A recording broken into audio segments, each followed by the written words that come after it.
Welcome back to my channel. If you are new here please subscribe my channel for more videos. आज हम बात कर रहे हैं ऑर्डर 32 की। ऑर्डर 32 सिविल प्रोसीजर कोड क्या कहता है? सूट बाय और against minor and person of unsound mind, यानी कि जो व्यक्ति माइनर है या जो व्यक्ति अनसाउंड माइंड है, यानी कि वह क्या है, विकृत चित्त व्यक्ति है, तो उसकी तरफ से केस कैसे लड़ा जाएगा कोर्ट में? माइनर व्यक्ति ये कोर्ट में दाखिल कर सकता है और जो अनसाउंड पर्सन है क्या वो कोर्ट में केस दाखिल कर सकता है? तो इसके बारे में बात करता है ऑर्डर 32। ऑर्डर 32 जो कहता है, इसमें टोटल 1 से लेकर 116 तक क्या है रूल है, तो इसमें समझते हैं 1 बाई 1। अगर इस वीडियो में ये कंप्लीट नहीं हो पाए तो नेक्स्ट वीडियो में इसका अलग पार्ट बना के पूरे जो रूल्स है इसके कंप्लीट करूंगी। तो रूल 1 कहता है अव्यक्त वाद मित्र द्वारा वाद लाएगा। जो अव्यक्त व्यक्ति है, जो माइनर व्यक्ति है, वो क्या करेगा? अगर उसे कोर्ट में केस दाखिल करना है, अपने हक में केस दाखिल करना है या उसके खिलाफ कोई केस दाखिल करता है माइनर के खिलाफ, तो क्या है, वो वाद मित्र के द्वारा केस लड़ेगा। वाद मित्र क्या है, उसके एवज में क्या है केस लड़ेगा। तो minor to sue by next friend, अव्यक्त वाद मित्र द्वारा वाद लाएगा। अव्यक्त हर वाद उसके नाम में ऐसे व्यक्ति द्वारा संस्थित किया जाएगा जो ऐसे वाद में अव्यक्त का जो है वाद मित्र कहलाएगा। तो वाद मित्र क्या होता है, ये मैं आपको लास्ट में वीडियो के बताऊंगी कि वाद मित्र कौन सा व्यक्ति को वाद मित्र कहा जा सकता है। तो इसका क्लेरिफिकेशन है कि इस आदेश में अव्यक्त से वह व्यक्ति जिसने भारतीय अव्यक्तता अधिनियम 1875 की धारा 3 के अर्थ में अपनी व्यक्तता माइनॉरिटी प्राप्त कर ली नहीं की है, अभिप्रेत है। जहाँ बाद उस अधिनियम की धारा 2 के खंड का और खा में वर्णित विषयों में से किसी विषय या अन्य विषय से संबंध में हो। तो यानी कि जो व्यक्ति जिसने की माइनॉरिटी जो है, अगर वो माइनर तब कहलाएगा जब जो एज दी हुई है भारतीय व्यक्तता अधिनियम में, उसमें जो एज डिफाइन की गई है उसके अकॉर्डिंग वो माइनर कहलाएगा। तो रूल 2 कहता है जहां वाद मित्र के बिना वाद संस्थित किया जाए वहां वाद पत्र फाइल से निकाल दिया जाएगा। अगर कोई जो माइनर व्यक्ति है, वह अगर कोर्ट में केस दाखिल करता है वाद मित्र के बिना, तो वो बात खारिज कर दिया जाएगा। ये रूल 2 कहता है जहां अव्यक्त द्वारा या उसकी ओर से वाद मित्र के बिना संस्थित किया जाता है, कोर्ट में केस दाखिल कर दिया जाता है वाद मित्र के बिना, वहां प्रतिवादी यह आवेदन कर सकेगा कि वाद पत्र फाइल से निकाल दिया जाए और खर्चे उस प्लीडर या अन्य व्यक्ति द्वारा दिए जाएं जिसने उसे उपस्थित किया था। और जो खर्चे हैं, जो डिफेंडेंट है वो कह देता है कि ये तो माइनर के व्यक्ति के द्वारा केस दाखिल किया है, इसके साथ कोई वाद मित्र नहीं है, जो नेक्स्ट फ्रेंड नहीं है, तो उस केस में जो ये वाद है वह निकाल दिया जाए फाइल से और क्या है जो खर्चे हैं वो उसको मिले। ऐसे आवेदन की सूचना ऐसे व्यक्ति को दी जाएगी और उसके आक्षेप और कोई ऑब्जेक्शन है सुनने के बाद न्यायालय उस विषय पर आदेश करेगा जैसा वह ठीक समझे। Notice to such application shall be given to such person and the court after hearing his objection if any may make such order in the matter as it thinks fit.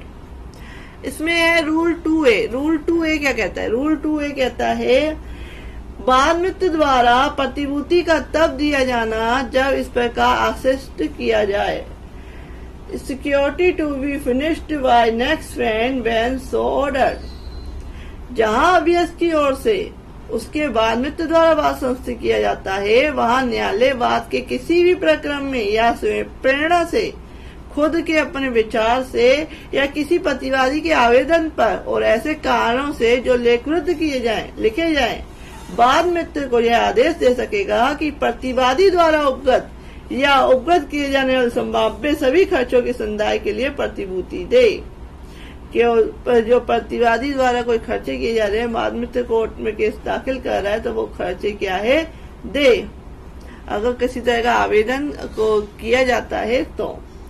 जहां निर्धन व्यक्ति द्वारा ऐसा वाद संस्थित किया जाता है वहां प्रतिभूति के अंतर्गत सरकार को संदेह न्यायालय फीस भी होगी। Where such a suit is instituted by an indigent person, the security shall include the court fees payable to the government. अगर निर्धन व्यक्ति द्वारा ऐसा वाद संस्थित किया गया है वह प्रतिभूति के अंतर्गत सरकार को संदेह न्यायालय की फीस जो कोर्ट फीस है वो भी देनी होगी। जहां न्यायालय इस अधिनियम के अधीन प्रतिभूति देने का निर्देश देते हुए आदेश करता है वह आदेश 25 के नियम 2 के उपबंध बाद में जहां तक हो सके लागू होंगे। जो ऑर्डर 25 है उसमें जो खर्चे वगैरह दिए गए हैं कि खर्चे जो वादी के द्वारा अगर उसे लगता है कि जो केस किया गया है वादी क्या है केस करने के बाद कहीं गुम हो सकता है या अगर उसके खिलाफ जजमेंट आया वो भारत में रहता ही नहीं है भारत के बाहर रहता है तो उस केस में जो खर्चे हैं उस केस के वो वह नहीं देगा। अगर उसके अगेंस्ट में केस आया तो कोर्ट ऑर्डर करती है प्लेंटिफ को या वादी को कि वह एक सिक्योरिटी के कोर्ट में जमा करे या एक जो है रकम जमा करे जिससे कि जो खर्चे हैं वह कोर्ट में जमा कर दे, जिससे कि बाई चांस कभी अगर केस के अगेंस्ट आया तो उस केस में जो सिक्योरिटी ली गई है उससे वो खर्चे पूरे किए जा सके। नेक्स्ट आते हैं रूल 3। रूल 3 कहता है अव्यक्त प्रतिवादी के लिए न्यायालय द्वारा वादा संरक्षण की नियुक्ति। Guardian for the suit to be appointed by court for minor defendant. जहां प्रतिवादी अव्यस्क है जहां प्रतिवादी जो डिफेंडेंट है वो अव्यस्क है वहां न्यायालय उसकी आवश्यकता के तथ्य के बारे में जैसे समाधान हो जाने पर उचित व्यक्ति को ऐसे अभ्यस्त के लिए वादार्थ संरक्षण नियुक्त करेगा। तो कोर्ट क्या है उसके लिए एक नेक्स्ट फ्रेंड या बाद मित्र क्या है वादा जो बात का संरक्षण करे उसकी तरफ से माइनर की तरफ से अगर डिपेंडेंट है तो उसके लिए नियुक्त करेगी। नेक्स्ट कहता है सब रूल 2 कहता है इसका कि वादार्थ संरक्षण की नियुक्ति के लिए आदेश अभ्यस्त के नाम में और उसकी ओर से या वादी द्वारा किए गए आवेदन पर अभिप्राप्त किया जा सकेगा। नेक्स्ट आते हैं कि ऐसा आवेदन उस तथ्य को सत्यापित करने वाले शपथ पत्र द्वारा समर्थित होगा कि जो बातें बाद में विवादग्रस्त है उनमें जो हित अभ्यस्त का है उस हित के प्रतिकूल कोई हित प्रस्थापित संरक्षण का नहीं है। यानी कि जो बाद मित्र बनाया गया है जो संरक्षण बनाया गया है उस केस का उसका कोई हित क्या है इंटरेस्ट नहीं होना चाहिए उस केस में, अदरवाइज वो वादा संरक्षण नहीं बन सकता। और ऐसे नियुक्त किए जाने के लिए जो व्यक्ति ठीक समझा जाता है कोर्ट उसको अपॉइंट करेगी। नेक्स्ट कहते हैं सब रूल 4 कहता है रूल 3 का कि कोई भी आदेश इस नियम के अधीन किए गए आवेदन पर तब तक के सिवाय नहीं किया जाएगा जब तक कि अभ्यस्त के किसी ऐसे संरक्षण को जो ऐसे प्राधिकार द्वारा नियुक्त या घोषित किया गया है जो इस नियम सक्षम है और जहां ऐसा संरक्षण नहीं है वहां जो है अभ्यस्त के पिता को या जहां पिता नहीं है वह माता को और जहां माता पिता दोनों नहीं है वह नैसर्गिक संरक्षक को और जहां माता पिता अन्य नैसर्गिक संरक्षण नहीं है वहां ऐसे व्यक्ति को जिसकी देखभाल में क्या है अभ्यस्त रह रहा है सूचना दी जाएगी और जिस किसी व्यक्ति पर इस उपनियम के अधीन सूचना की तामील की गई है उस व्यक्ति की ओर से किया गया कोई भी आक्षेप सुन लिया जा गया है।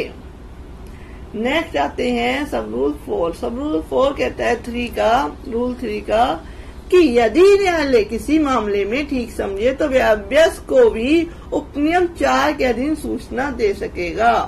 अगर कोर्ट को लगता है कि जो अभ्यस्त माइनर व्यक्ति है उसको भी सूचना देनी चाहिए तो सब रूल 4 के अंतर्गत दे सकता है। जो व्यक्ति अभ्यस्त के लिए वादा संरक्षण उपनियम 1 के अधीन नियुक्त किया गया है जो उपनियम 1 में जो वादा संरक्षण नियुक्त किया गया किसी अभ्यस्त के लिए और यदि उसकी नियुक्ति का प्रावधान निवृत्ति हटाए जाने या मृत्यु के कारण ना हो गया हो यानी कि उसको हटा दिया गया है उसकी मृत्यु हो गई है उस वादा संरक्षक की तो उस केस में वह उस बाद में उद्भूत होने वाली सभी कार्रवाइयों के पूरे दौरान में जितने अंतर्गत अपील न्यायालय, पुनरीक्षण न्यायालय में की गई कार्रवाइयां, डिक्री के निष्पादन की कार्रवाइयां आती है, उसी हैसियत से बना रहेगा। जो व्यक्ति अभ्यस्त के लिए वादा संरक्षण उपनियम के अधीन नियुक्त किया गया है, जब तक कि उसे हटा नहीं दिया जाता है, जब तक कि उसकी मृत्यु नहीं हो जाती है या किसी अन्य तरीके से वह हट नहीं जाता है, तो तब तक क्या है वो सारे डिसीजंस जो है, चाहे पुनरीक्षण न्यायालय से रिलेटेड है, अपील न्यायालय से रिलेटेड है, किसी डिक्री के निष्पादन से रिलेटेड है, सारे डिसीजन वो व्यक्ति ले सकता है। सब रूल 3A कहता है कि अभ्यस्त के विरुद्ध डिक्री का तब तक अपास न किया जाना जब तक कि उसके हितों पर प्रतिकूल प्रभाव न पड़े। अभ्यस्त के विरुद्ध पारित किसी डिक्री केवल इस आधार पर अपास नहीं की जाएगी कि अभ्यस्त के बाद के लिए बाद में संरक्षण बाद की विषय वस्तु में अभ्यस्त के हित के प्रतिकूल कोई हित रखता है, किंतु यह तथ्य की बात के लिए बाद में संरक्षण के लिए ऐसे प्रतिकूल हित के कारण अभ्यस्त के हितों पर प्रतिकूल प्रभाव पड़ा है, डिक्री पास करने के लिए आधार होगा। यानी कि कोई व्यक्ति जिसको की वादा संरक्षण या बाद में नियुक्त किया गया है, वो अगर किसी तरह का हित रखता है, अगर उस माइनर पे किसी तरह का इफेक्ट नहीं पड़ता है, तब तक क्या है वो डिक्री जो है पास नहीं की जाएगी। ये कहता है रूल 3A। रूल 3A का सब रूल 2 कहता है इस नियम की कोई बात अभ्यस्त को बाद के लिए बाद में संरक्षण की ओर से ऐसे अपचार या घोर उपेक्षा के कारण जिसके परिणाम स्वरूप अभ्यस्त हित पर प्रतिकूल प्रभाव पड़ा है, विधि के अधीन उपलब्ध कोई अनुतोष अभिप्राप्त करने के लिए प्रभावित नहीं करेगी। अगर जो व्यक्ति वादा संरक्षण या वाद मित्र नियुक्त किया गया था, उसका किसी तरह का हित रहा उस केस में, और उसने से क्या है जो माइनर के जो इफेक्ट्स राइट्स हैं वो इफेक्ट हुए, तो उस केस में अगर कोई अनुतोष उसे मिलना चाहता है तो उसे मिल सकता है। नेक्स्ट आते हैं रूल 4। रूल 4 कहता है कौन बाद मित्र की हैसियत से कार्य कर सकेगा और वादा संरक्षण नियुक्त किया जा सकेगा। तो मैंने आपको बताया कि बाद मित्र कौन बन सकता है, वादा संरक्षण कौन बन सकता है, तो रूल 4 इसके ऊपर बात करता है। Who may act as next friend and to be appointed guardian for a suit। जो व्यक्ति स्वस्थ चित्त है, any person who is of unsound mind and sound mind and has attained majority may act by next friend of a minor and as his guardian for the suit।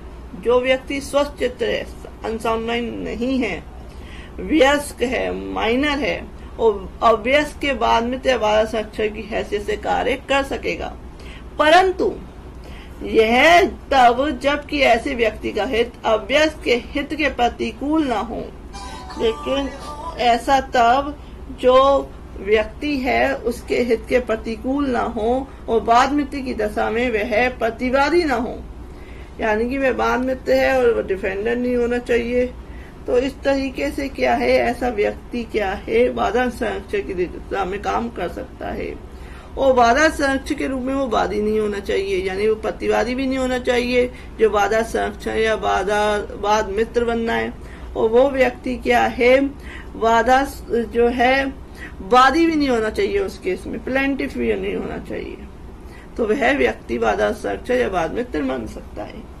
Next आते हैं कि जहां अभ्यस्त का ऐसा संरक्षण है उस केस में फ्रेंड्स नेक्स्ट वीडियो में आपको बताऊंगी इसके other rules. Thank you for watching this video.